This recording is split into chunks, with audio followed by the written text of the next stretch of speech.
My name's Joey Coleman. I'm a professional speaker, and I share with audiences how to keep their customers. I do that by speaking about a methodology I developed over the last decade plus called the first 100 days. And so what do you do in the first 100 days of the customer relationship to create a customer for life? I had reached a point where the number of people asking, "Do you have a book?" after a speech got to the level where it was embarrassing to say no. And got to the point where I felt like I wasn't serving the audience because this very logical next step in the process of their relationship with me wasn't fulfillable. And I think that was part of the catalyst that said, okay, now it's time to do it. The first time was about 6 or 8 years before I actually started with Scribe.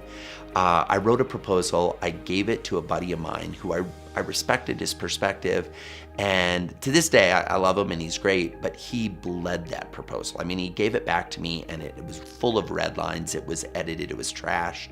And this was my first attempt, and I got that back and I was paralyzed. I was like, oh, I'm not ready. The ideas aren't there, they're not formulated. And so I said, I need to spend several more years before I'll be worthy of writing a book.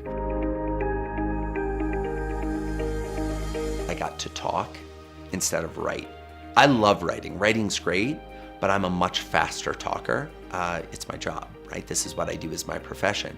So the thing that I loved is being able to have a phone call with part of the team and talk my content, and then a week, 2 weeks, however long later, get back a chapter of my book. I did phone calls on the way to and from the airport.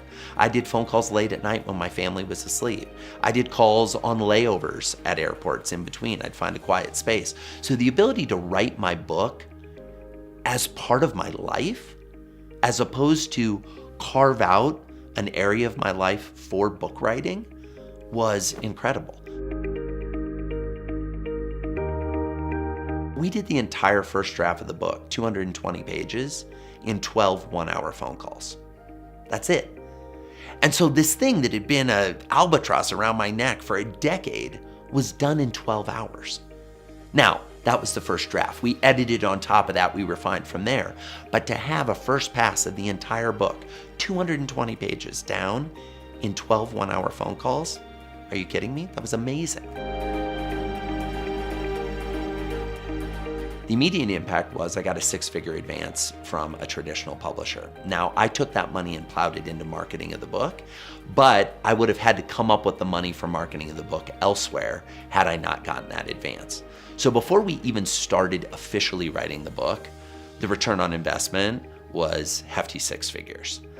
Then when we got into the book, and it was published, and we started leading to new business gigs. I mean, my book's been, at the time of recording this, my book's been out about 5 months.